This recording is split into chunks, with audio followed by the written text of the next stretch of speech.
በስመ አብ ወወልድ ወመንፈስ ቅዱስ አሐዱ አምላክ። ተወዳጆች እንደምን አላችሁ? በያላችሁበት ሰላም እግዚአብሔር ከእናንተ ጋር ይሁን።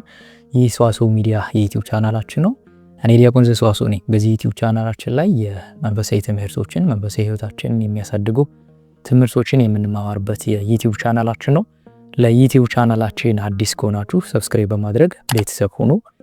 ዛሬ አንድ ሀሳብ አንስተን አብረን እንማማራለን። መንፈሳዊ ህይወት ስንጀምር የሚገጥሙን ፈተናዎች ይኖራሉ። እንዲሁም ደግሞ ክርስቲያኖች በጣም በብዙ የሚፈተኑበትና እንዳናድግ ከሚያደርጉ ነገሮች መካከል አንደኛው ክፉ ሀሳብ ነው።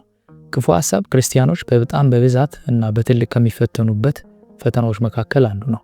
ክፉ ሀሳብን ማሸነፍ በጣም ትግል የሚጠይቅና በስጋዊ ህይወታችንም በመንፈሳዊ ህይወታችንም እንድናድጉ ከሚያደርጉ ነገሮች መካከል አንደኛው በጎ ህሊና መያዝ ነው። ነቢያት ራሳቸውን ንጹህ በማድረግ እግዚአብሔርን ገጽ በገጽ ታይተውታል ይላል ቅዳሴ ማርያም ላይና የህሊና ንጽህና ክርስቲያኖች ከሚኖራቸውና ሊኖረን ከሚገባ ነገሮች መካከል አንደኛው ነው። የህሊና ንጽህናን እንዳንይዝ ከሚያደርጉ ነገሮች መካከል ደግሞ አንደኛው ክፉ ሀሳብ ነው። ክፉ ሀሳብ በህሊናችን ውስጥ ካለ ንጽህና ሊኖረን አይችልም። በስጋዊ ህይወታችንም ሆነ በመንፈሳዊ ህይወታችን እንዳናድግ ከሚያደርጉ ነገሮች አንደኛው ክፉ ሀሳብ ነው። አንድ ሰው ክፉ ሀሳቡን ማስወገድ ከቻለ በህሊናው ንጽህና ይኖራል።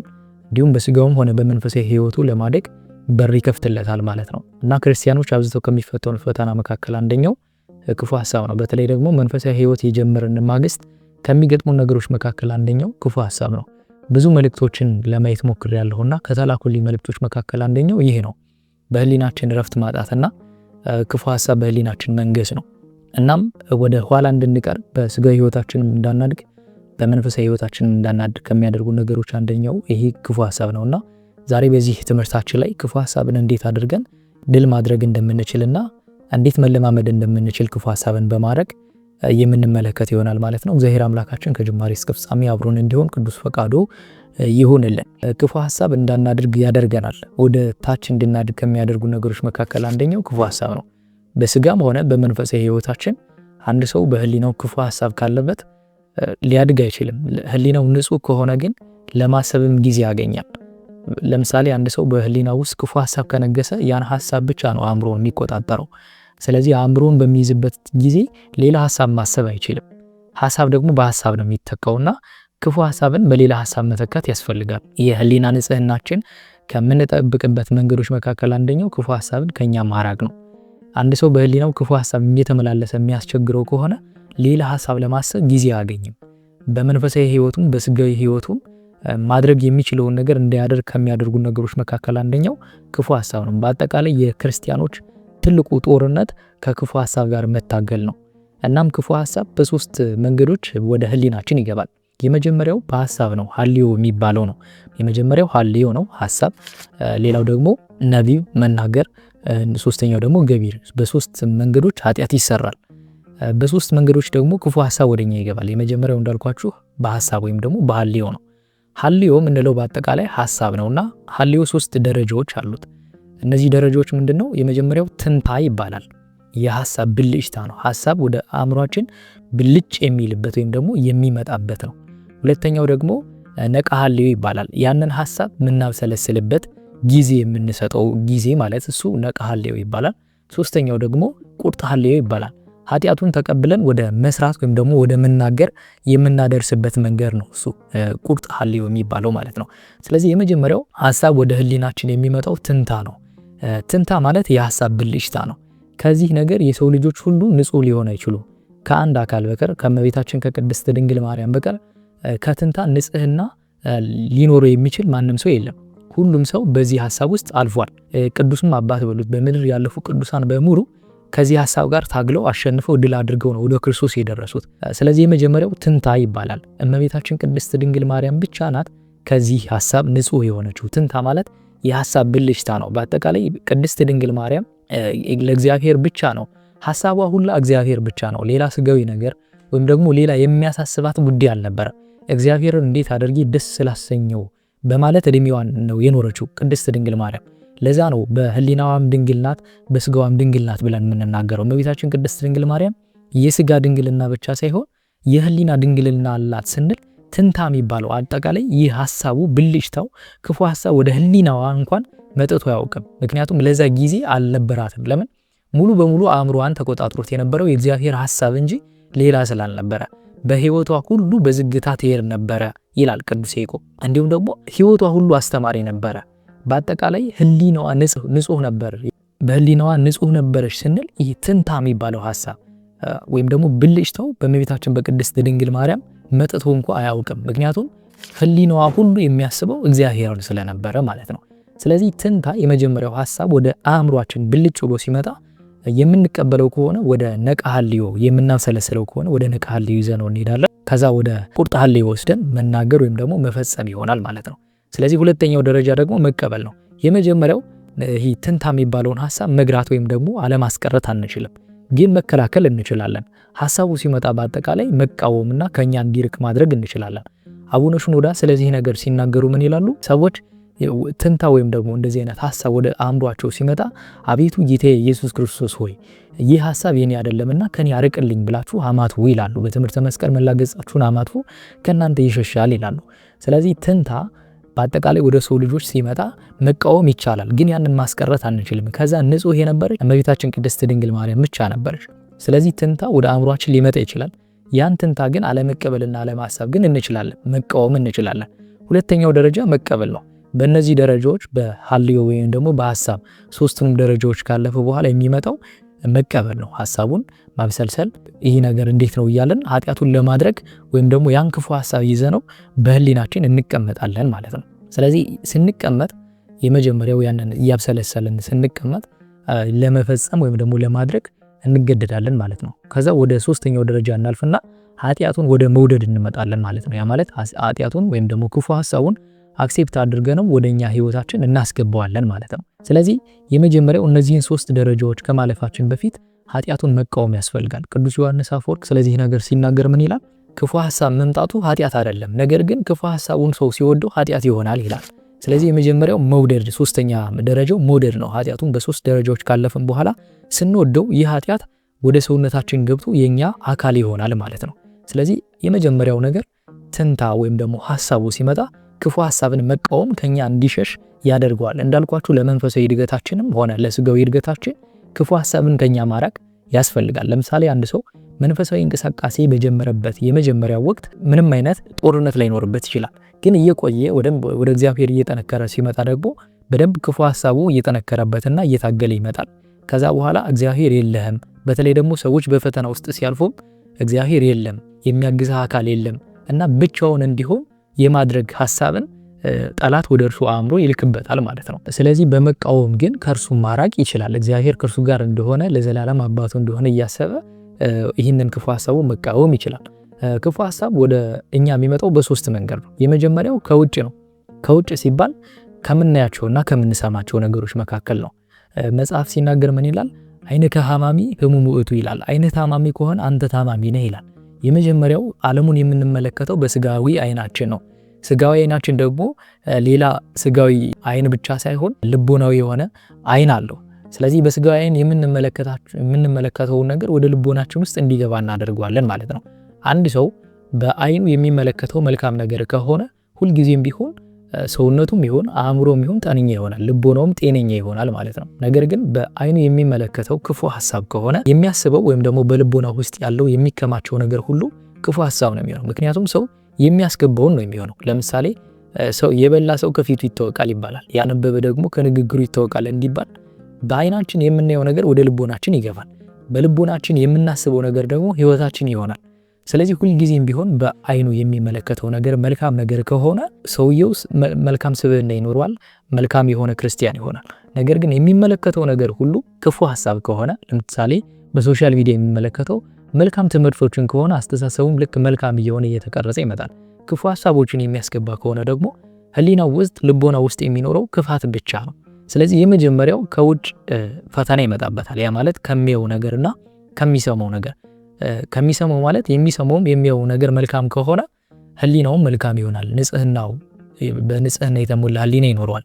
ክፉ የሚመለከት ከሆነ ደግሞ ያው ያስገባውን ነገር ማስወጣቱ ስለማይቀር ወደ ውስጥ የሚያስገባው ክፉ ከሆነ ክፉ ሐሳቦች በልቦና ውስጥ ይነግሳሉ። ስለዚህ የመጀመሪያው ከውጭ የሚመጣ ፈተና ነው ማለት ነው፣ ከሚመለከተው ከሚያየው ነገር ማለት ነው። ስለዚህ በአጠቃላይ ክርስቲያኖች ዓይናችን ለእግዚአብሔር ቃል ብቻ እንጂ ጆሮአችንም ለእግዚአብሔር ቃል ብቻ እንጂ ክፍት መሆን ያለበት ለዓለማዊ ነገርና ክፉ ሐሳብን ከሚያነግሱ ነገሮች ራሳችን ማራቅ ይጠበቅብናል ማለት ነው። አንድ ሰው በስጋዊም ሆነ በመንፈሳዊ ህይወቱ ለማደግ የመጀመሪያው ክፉ ሐሳብን ከእርሱ ማራቅ ነው። ክፉ ሐሳብ አንደኛው የሚመጣበት መንገድ ደግሞ ከውጭ ነው፣ በምንመለከተውና በምናየው ነገር።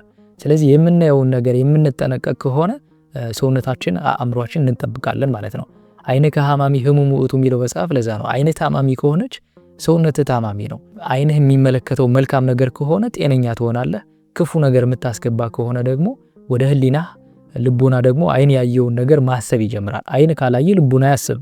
ልብ የሚያስበው አይን ሲመለከት ብቻ ነው።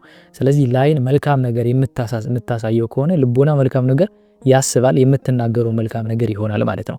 የምትሰማው መልካም ነገር ከሆነ የምትወጣው መልካም ነገር ይሆናል ማለት ነው። መጽሐፍም ሲናገር በወንጌል ክፉ ሰው ከክፉ ልብ መዝገቡ ክፉ ነገር ይናገራል፣ መልካም ሰው ደግሞ ከመልካም ልቡ መዝገብ መልካም ነገር ይናገራል ይላል። ስለዚህ የመጀመሪያው አይናችንን ከውጭ የምናየው ነገር አይናችንን መጠበቅ ይኖርብናል ማለት ነው። አብዝታችሁ አይናችሁን ጠብቁ ነው የምንባለው። አንድ መንፈሳዊ ሰው አብዝቶ አይኑን መጠበቅ መቻል አለበት። አይኑን ከጠበቀ መላ ሰውነቱን ይጠብቃል፣ ህሊናውን ይጠብቃል፣ አእምሮውን ይጠብቃል ማለት ነው። ልቡን ይጠብቃል። ስለዚህ መላ ሰውነቱ ጤነኛ ይሆናል። አይኑ ክፉ ነገር ሐማሚ ከሆነ ግን መላ ሰውነቱ ሐማሚ ይሆናል ማለት ነው። ሁለተኛው ደግሞ ክፉ ሐሳብ ከሚመጣባቸው መንገዶች መካከል አንደኛው የራሳችን ምኞት ነው። የራሳችን ምኞት አብዝተን ባሰብን ቁጥር ይሄ ካልሆነልን ብለን ስናስብ ክፉ ሐሳብ ወደ ልባችን ውስጥ ይገባል። ለምሳሌ አዳምና ሔዋንን በመጽሐፍ እንኳን ብንመለከት የገጠማቸው ነገር አምላክ ትሆናላችሁ ነው። የራሳቸው ምኞት አምላክ መሆን ስለነበረ ሔዋን አምላክነትን ሽታ ነው ዕፀ በለስን ይበላቸው። ያ ምኞት ደግሞ ወደ ሞት፣ ወደ ዘላለም ሞት አውርዶናል ማለት ነው። ጌታችን አምላካችን ኢየሱስ ክርስቶስ ካስቀረልን ከዛ ሞት የታደገን እሱ ስለሆነ በቸርነቱ እንጂ ዘላለማዊ ሞትን ነበረ ይዞ ወደ ህይወት ውስጥ እንዲገባ ያደረገው። የሰው ልጅ ለዘላለማዊነት እንጂ ለሞት አልተፈጠረም። ስለዚህ የመጀመሪያው ከሐሳብ ከራሳችን ምኞት። ስለዚህ በህይወታችን ውስጥ እንዲደረግ የምንፈልገው ነገር ይኖራል። ያ ነገር ግን የእግዚአብሔር ፈቃድ ነው ወይ ብለን መጠየቅ መቻል አለብን። አንደኛ ክፉ ሐሳብን ወደ ህይወታችን የሚወልደው እሱ ስለሆነ ራሳችን ከሌሎች ጋር ኮምፔር በማድረግ እግዚአብሔር እኔን ትቶኛል፣ እግዚአብሔር እኔን አልተመለከተኝም፣ እኔ የምፈልገው ነገር እየሆነልኝ አይደለም ስንል ክፉ ሐሳብ ወደ ህሊናችን ዘልቆ ይገባል ማለት ነው። በዚህ ጊዜ ያንን ሐሳብ ተቀብለን ራሳችንን ድል እንዲደረግ እናደርጋለን ማለት ነው። ስለዚህ የመጀመሪያው ክፉ ሐሳብ ወደ ህይወታችን እንዳይገባ ምኞታችን እግዚአብሔርን የሚያስደስት መሆኑን ማወቅ መጀመሪያ መጠየቅ፣ እግዚአብሔርን በጸሎት መጠየቅ ያስፈልጋል ማለት ነው። የኛ ምኞት የሚገደብ አይደለም።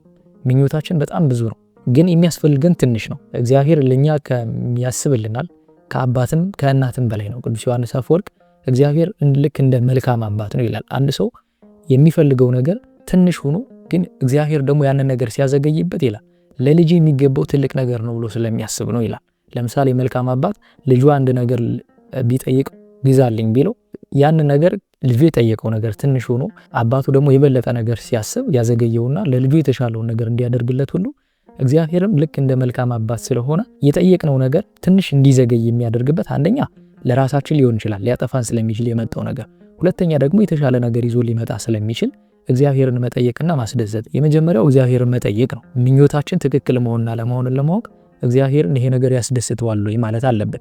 በአጠቃላይ ከምንፈልገው ነገር በላይ እግዚአብሔርን ማስደሰታችንን መፈለግ መቻል አለብን። በጣም የሚገርማችሁ የዓለም ሕግ ይሄ ነው። አንድን ነገር አብዝታችሁ ስትፈልጉት ከእናንተ ይሸሻል።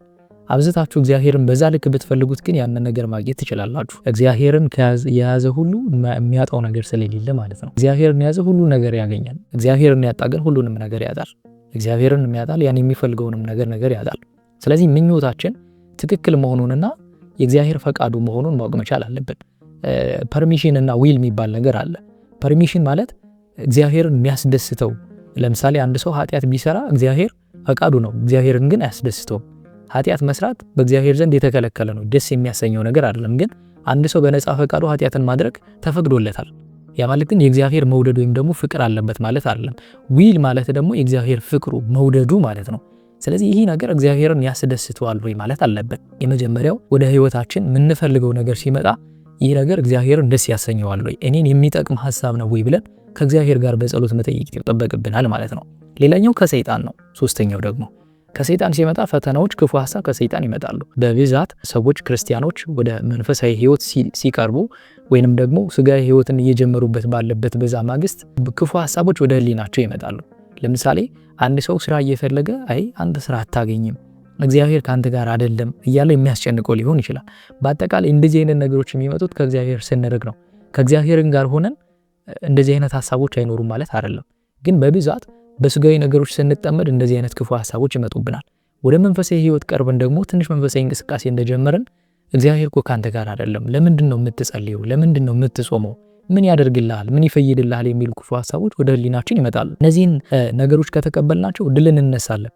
እነዚህን ነገር ከተቃወምናቸው ግን ገና ሐሳቡ ሲመጣ ከተቃወምነው ግን እናሸንፋለን ማለት ነው። ሁል ጊዜም ቢሆን ክፉ ሐሳብ የምንፈተንባቸው ነገሮች መካከል አንደኛው ሆኖ እነዚህ ሐሳቦች ግን ወደ ህሊናችን ዘልቀው ከገቡ ለኛ ስጋዊ ህይወታችንም መንፈሳዊ ህይወታችንም ድል ሊያደርጉን ይችላሉ። እነዚህ አይነት ሐሳቦች ሲመጡ መጀመሪያውኑ መቃወም፣ በጸሎት መስገድ ያስፈልጋል። አንድ ወጣኔ አባት አንድ ቅዱስ አባትን ጠይቀው እኔ ህሊናዬ ረፍት አይሰጠኝም፣ በክፉ ሐሳብ ይጠመዳል፣ ከበዓቴ እንዳልቀመጥም ያደርገኛልና አባቴ ሆይ ምን ላድርግ ይለዋልና አብዝተህ እንደዚህ አይነት ሐሳቦች ሲመጡ ተቃወማቸው፣ ይሄ አንተ ሐሳብ ስላልሆነ ድል ታደርገዋለህ ይለዋል። እኔ ደካማ ነኝ አባቴ፣ ይህንን ማድረግ አልችልም፣ ምን ማድረግ ይሻለኛል ይለዋል። ጹም፣ ጸልይ፣ ስገድ አለው። እነዚህን ነገሮች በሙሉ አደርጋለሁ፣ ግን አሁንም ይሄ ክፉ ሐሳብ አልተወኝም አለው። ክፉ ሐሳብ ያንተ እስካልሆነ ድረስ ተቃወመው፣ ጹም፣ ጸልይ፣ ስገድ፣ በተለይ ደግሞ አብዝተህ ጸልይ አለው። ስትጸልይ ካንተ ይሸሻል። ምናልባት ሰነፍ ሰው የሚጸልየው ላያውቅ ይችላል፣ የምትናገረው ቃል እግዚአብሔሩ የሚባለው ላያውቅ ይችላል። ግን የሚያውቀው አካል ስላለ ከእርሱ ካንተ ይሸሻል። ስለዚህ አብዝተህ ጹምና ስገድ፣ ጸልይ አለው ይባላል። ስለዚህ ሁል ጊዜም ቢሆን እንደዚህ አይነት ክፉ ሐሳቦች ሲመጣ የመጀመሪያው ጸሎት ነው። በተለይ ደግሞ የዳዊት መዝሙርን መጸለይ ያስፈልጋል ለክፉ ሐሳብ። የመጀመሪያው የመዝሙር 10 ላይ በእግዚአብሔር ተወከልኩ እፎ ትብልዋ ለነፍሴ አአይሉ ሳርባር ከመ ኦፍ የሚል ነው። በእግዚአብሔር ታመንኩ ነፍሴን እንደ ወፍ ወደ ተራሮች ተቅበዝበዥ እንዴት ትሏታላችሁ፣ ኃጢአተኞቹን ቀስታቸውን ገትረዋልና የሚል መዝሙር ነውና ይህንን መዝሙር አብዝተን መጸለይ በአጠቃላይ እግዚአብሔር ይሬን እግዚአብሔር እረኛዬ ነው የሚያሳጣኝ የለም በለመለመ መስክ ያሳድረኛል የሚለውን መዝሙር ብትዘምሩ ክፉ ሐሳብ ከናንተ ይሸሻል። ስለዚህ ስጋዊ ህይወታችንም ሆነ መንፈሳዊ ህይወታችን እንዳናድግ ከሚያደርጉ ነገሮች መካከል አንደኛው ክፉ ሐሳብ ስለሆነ ክፉ ሐሳባችን ደግሞ ድል የምናደርገው በጾም በጸሎትና በስግደት በተለይ ደግሞ መንፈሳዊ እንቅስቃሴ ስንጀምር በተለይ በጣም ብዙ ጥያቄዎች በውስጥ ይላኩልኛልና ከሚላኩልኝ መልእክቶች መካከል አንደኛው መዝሙረ ዳዊት ጸለይኩ ግን ምንም ነገር አልመጣልኝም ይላል። የመጀመሪያው መዝሙረ ዳዊት በጸለይን ማግስት ሁሉም ነገር የሚስተካከል መስሎን ማሰባችን ነው ትልቁ ስህተት። ይሄ አንደኛው ራሱ ክፉ ሐሳብ ነው። 3 ደቂቅ በእሳት ውስጥ ሲወድቁ እግዚአብሔር ያድነናል ሲሉ እግዚአብሔር ባያድናችሁ ሲባሉ እግዚአብሔር አዳነንም አላዳነንም አምላካችን ነው ያሉት። ስለዚህ መዝሙረ ዳዊት የምንጸልየው መልካም ነገር ብቻ ለማግኘት ሳይሆን ክፉ ሐሳብን ቢመጣ ድል ለማድረግም ጭምር ነው። ስለዚህ አንደኛው ሲመጣብን እንደዚህ አይነት ክፉ ሐሳቦች ጸለይክ፣ ጾም ጸሎት አደረክ፣ መዝሙረ ዳዊት ጸለይክ ግን ምንም አልመጣም ሲል አሁንም እግዚአብሔር አምላኬ ነው ማለት መቻል አለብን። አንደኛው ይሄ ክፉ ሐሳብ ነው። ጸለይህ ምንም አልመጣልህም በራሱ ክፉ ሐሳብ ስለሆነ መቃወም ያስፈልጋል፣ መትጋትና መጸለይ። የእግዚአብሔር ደግሞ ጊዜ አለ፣ የእግዚአብሔርን ጊዜ መጠበቅ ያስፈልጋል። በአጠቃላይ ክርስቲያን በጎ ህሊና ነው ያለው። በጎ ህሊና ሊኖረን ይገባል ሁልጊዜም ቢሆን ማለት ነው። የሚገጥሙ ነገሮች ሁሉ እግዚአብሔር ካልወሰነ በእኛ ላይ ምንም አይነት ስልጣን የለውም ጠላትም ቢሆን። ስለዚህ ሁሉም ነገር ለበጎ ነው ማለት አለብን። ቅዱስ ጳውሎስ በመልእክቱ ላይ ምን ይላል? አካሄዱና መንገዱ ከእግዚአብሔር ጋር ለሆነ ነገር ለበጎ እንደሆነ እናውቃለን ይላል። ሁሉም ለበጎ ነው ብለን መተርጎም መቻል አለብን። የእግዚአብሔር ፈቃዱ አይደለም ስንል ጠላታችን ድል ማድረግ እንችላለን። እግዚአብሔር ስሙ የተመሰገነ ይሁን ስንል ጠላታችን ድል እናደርጋለን ማለት ነው። ክፉ ሐሳባችንም ከኛ ይሸሻል ማለት ነው። እንደውም ክርስቲያኖች ጠንካራ ክርስቲያኖች የሚደርስባቸውን መከራ ሁሉ በጸጋ የሚቀበሉ ናቸው። በግብጽ የተደረገ አንድ ታሪክ አለ። ይህ ታሪክ ምንድነው? በግብጽ ውስጥ አንዲት በብዙ ህይወቷ በስጋዊ ህይወቷም በመንፈሳዊ ህይወቷም የተባረከች አንዲት ሴት ነበረች።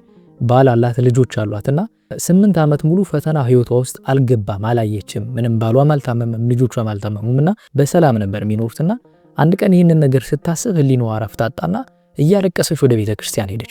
ቤተክርስቲያን ውስጥ ሄዳ ስታለቅስ አንድ አባት ቁጭ ብሎ ተመለከቷትና ያዋት የልጇ ንስሐ ልጃቸው ናት እና ምን ሆና ነው የምታለቅስ? ልጄ ሁሉም ነገር አልጎደልባት፣ ሁሉም ነገር ተስተካክሎላታል እያሉ ያስባሉና ስለዚህ እስኪ እስክትጨርስ ድረስ ቁጭ ብዬ ልጠብቃት ብላ አልቅሳ እስክትጨርስ ጠበቋትና ምን ሆነሽ ነው ልጄ?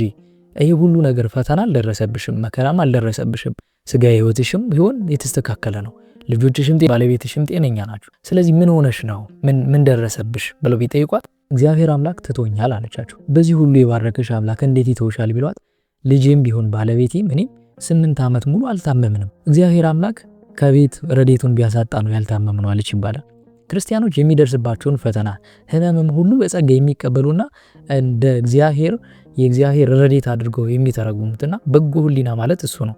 ክፉ ሐሳብን የምንቃወምበት አንደኛው በጎ ህሊና ሲኖረን ነው። እና ሁልጊዜም ቢሆን ይህንን ማድረግ ነው። በተለይ ደግሞ ስንፈተን የምንላት ነገር አለች። እግዚአብሔር ትቶኛል፣ እግዚአብሔር እኔን ትቶኛል፣ ምንም ነገር እየሆነልኝ አይደለም፣ ህይወት ያልተስተካከለም ብለን እንድናስብ ያደርገናል። እና ምን አድርጊ ሆኖ እንላለን። እግዚአብሔርን ያላደረግነው ምንም ነገር የለም። እውነቱን ለመናገር እግዚአብሔር እኮ እኛ ከምናደርግለት የምንሰግደው የምንጾመው እኮ ለእግዚአብሔር አይደለም ለራሳችን ነውና እንደውም አባ ጳጉሜስ የተባሉ አባት ሁልጊዜ በጾም በጸሎታቸው የሚታወቁ በተለይ ደግሞ በጸሎታቸው ታራሚ የሆኑ አባት ናቸውና ስጋቸው እስኪያልቅ አጥንታቸው እስኪታይ ድረስ የሚጾሙ የሚሰግዱ አባት ናቸው። ሁልጊዜም ቢሆን ዓርብ የጌታን ስቅለት እያሰቡ ይሰግዳሉ፣ ይጾማሉ በእንባ ሆነውና እንባቸው ከመብዛቱ የተነሳ የሚሰግዱበትን ምንጣፍ አራሰውና ከዕለታት አንድ ቀን ይህን ተመልክተው ምን አሉ?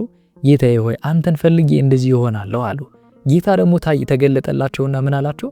በዕለተ ዓርብ የሆነውን የተሰቀለውን መከራውን ሁሉ እያሳየ እኔ ለአንተ ስለ ይሄንን ሆንኩ አላቸው ይባላልና ከዛ ጊዜ ጀምሮ ማረኝ እያሉ እድሜ ዘላለማቸውን በጸሎት ጨርሰዋል፣ በእንባ ሆኖ ጸልየዋልና እግዚአብሔር ለኛ ያላደረገው የለም ራሱን አሳልፎ እስከ መስጠት።